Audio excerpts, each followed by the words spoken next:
Halo saudara, saya Valdia Baraputri bersama tim VOA di Washington DC kembali hadir dengan berbagai berita terkini dari Amerika Serikat dalam segmen Sapa Dunia. Lebih dari selusin negara bagian dan juga Washington DC menggugat TikTok dengan klaim bahwa aplikasi itu membuat anak-anak dan remaja kecanduan. Gugatan itu baru saja diajukan di pengadilan negeri negara bagian masing-masing. Gugatan ini berpusat pada algoritma TikTok. Para penggugat mengklaim bahwa TikTok secara sadar merancang layanannya agar membuat anak-anak kecanduan, meski mereka tahu bahwa hal itu akan menyebabkan bahaya psikologis dan fisiologis bagi anak-anak dan remaja. Selain algoritma, gugatan hukum tersebut menyasar bagian-bagian lain dari TikTok, salah satunya fitur siaran langsung. Gugatan hukum mengklaim bahwa fitur ini dapat mengakibatkan atau mendorong remaja terjerat dalam pembuatan video eksplisit atau seksual demi mendapatkan hadiah-hadiah dari penonton siaran langsung tersebut yang bisa menjadi uang. Sebagai tanggapan, TikTok mengatakan bahwa mereka sangat tidak setuju dengan berbagai klaim dalam gugatan hukum tersebut.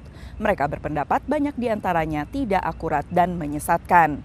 Gugatan ini bukanlah yang pertama terhadap TikTok di AS. Pada awal tahun ada gugatan hukum lainnya yang diajukan terhadap Meta yang memiliki Instagram serta perusahaan-perusahaan teknologi lainnya termasuk TikTok karena dianggap membahayakan anak-anak.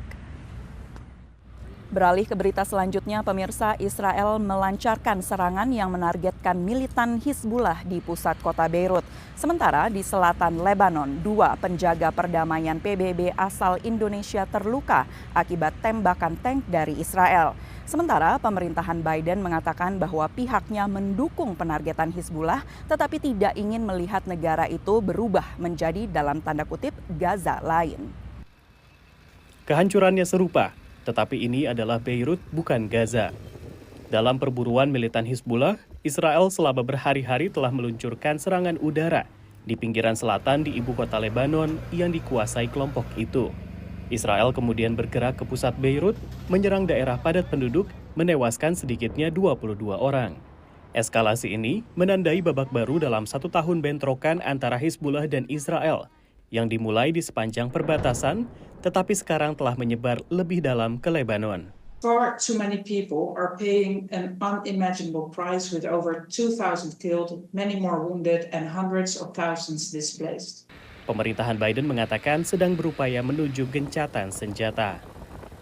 Militer Israel mengatakan yang disasar adalah Hizbullah, tapi sebagian pihak menyoroti dampaknya secara luas. It's all well and good for the Biden administration to say that they want to give Israel that space to attack Hezbollah and degrade its capability. But the problem is that also means an open-ended war against Lebanon. Serangan juga melukai tentara anggota misi pemeliharaan perdamaian PBB di Lebanon Selatan. The soldiers that were wounded were Indonesian. Obviously, I condemn the fact that there was shooting against the UN premise. Indonesia juga mengecam. The IDF's indiscriminate attacks against UNIFIL, which wounded 2 of our peacekeepers, clearly demonstrates how Israel positioned itself above international law, above impunity, and above our shared values of peace. VOA bertanya kepada Presiden Biden tentang insiden ini. Asking Israel to stop hitting UN peacekeepers? Absolutely, positively. Presiden Joe Biden juga telah mendesak Israel untuk tidak menyerang situs minyak Iran. Di tengah kekhawatiran negara-negara Teluk bahwa fasilitas minyak mereka sendiri bisa mendapat serangan dari proksi Teheran.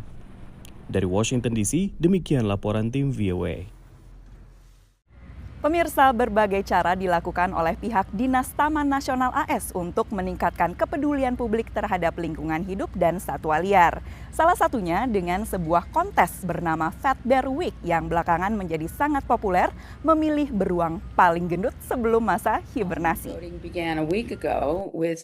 Setiap Oktober, Taman Nasional dan Cagar Alam Katmai di negara bagian Alaska menggelar Fat Bear Week. Kontes memilih beruang paling gendut di antara sekitar 2.200 beruang coklat Alaska yang menghuni Taman Nasional tersebut. So, Fat Bear Week, in case you've been hibernating, is a March Madness style bracket competition where you get to vote for your favorite fattest bear. And it's a celebration of success because fat means success for the bears in Katmai. Pada 2023, kantor berita The Associated Press menyebut kontes ini sebagai kontes popularitas yang paling diminati di Amerika Serikat melibatkan negara bagian Alaska. They started an online contest to basically promote the fatness of the bears and to celebrate the bears getting ready for winter and celebrating their ability to survive a harsh Alaska winter in hibernation. Menjelang hibernasi musim dingin, beruang menggemukkan diri agar bisa bertahan tidur pulas beberapa bulan. Untuk menggemukkan diri, beruang coklat di Taman Nasional Katmai bisa menyantap 30 ikan salmon setiap harinya. Tahun ini beruang betina bernama Grazer kembali memenangkan Fat Bear Week. Selain mendukung pelestarian beruang, kontes Fat Bear Week yang dimulai pada 2014 ini juga menganjurkan interaksi aman antara manusia dengan satwa liar dengan menyaksikan rekaman kamera saja. Demikian laporan tim VOA. Seniman dan komposer Penny Chandrarini yang juga dosen seni karawitan di Institut Seni Indonesia Surakarta baru saja merilis album terbarunya bernama Wulansih. Album ini diproduksi oleh sebuah label bergengsi di New York di mana Penny berkesempatan menampilkan karya musik terbarunya. Roulette Intermedium, panggung pertunjukan legendaris di New York yang pertama kali dibuka tahun 1978, mementaskan seni budaya Indonesia. Ini adalah pertunjukan dari album baru berjudul Wulansih, karya seniman dan komposer Indonesia Penny Chandra, yang juga adalah dosen dan dokter bidang seni karawitan di Institut Seni Indonesia Surakarta. Album ini dirilis di record label bergengsi New York, New Amsterdam Records, dan dijual dalam bentuk perangkat CD dan kaset, dan lagu-lagunya penuh dengan musik dan instrumen tradisional Indonesia seperti gamelan.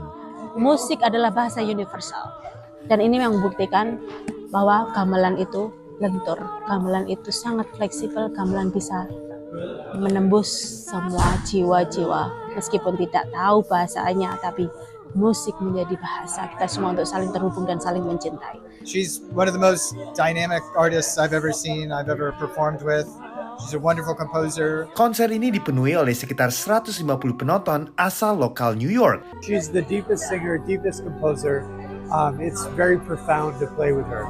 Penny has that strong possibility to speak to people that are outside of the history and the culture that she's coming from. Terus dari Penny, apakah ada tips untuk para musisi Indonesia yang ingin tembus di pasar internasional? Keyakinan bahwa budaya ini adalah kekuatan kita dimanapun kita berada. Jadi teman-teman di Indonesia, jangan malu. Budaya kita adalah DNA kita, harus kita jaga dan kita rawat. Dan ini adalah kekuatan untuk kita bertanding di sini. Naratama dan Gendira Pratama, VOA New York. Alhamdulillah, thank you. Pemirsa, Sapa Dunia akan kembali pekan depan. Terima kasih atas perhatian Anda. Dari Washington DC, saya Valdia Baraputri dan tim VOA.